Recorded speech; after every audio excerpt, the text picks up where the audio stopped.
Meet the all-new 2026 Honda Vario 125, a city scooter that's gone from classy commuter to slightly rebel-ish with the new Vario Street variant.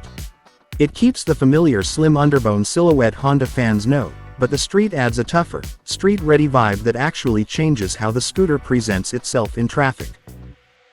Design highlights: Vario Street. The Vario Street ditches the usual tucked-in handlebars for a naked, more exposed handlebar setup that gives the bike a wider aggressive stance and a more motorcycle-like riding position, perfect if you want scooter convenience but a raw look. Inside the cockpit, Honda has fitted a full TFT dash on street trims, giving a modern, crisp readout, smartphone-style visibility and cleaner graphics that contrasts nicely with the retro clean bodywork.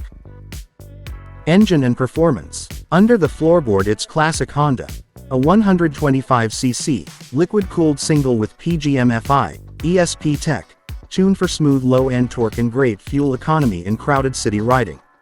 Output sits in the low teens horsepower range, about 11 PS, which makes the Vario Click family ideal for stop-and-go traffic and short highway bursts when you need them. Chassis, suspension and brakes. Chassis and running gear remain commuter-focused.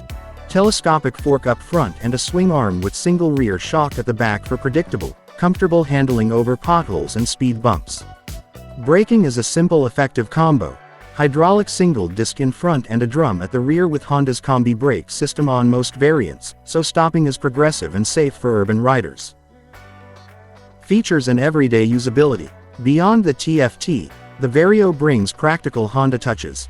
LED lighting, a roomy under-seat trunk enough for a helmet or daily cargo, fuel injection for quick cold starts, and handy ergonomics that make filtering and short commutes effortless. The Street's exposed bars and updated cockpit give it extra personality without sacrificing those commuter conveniences.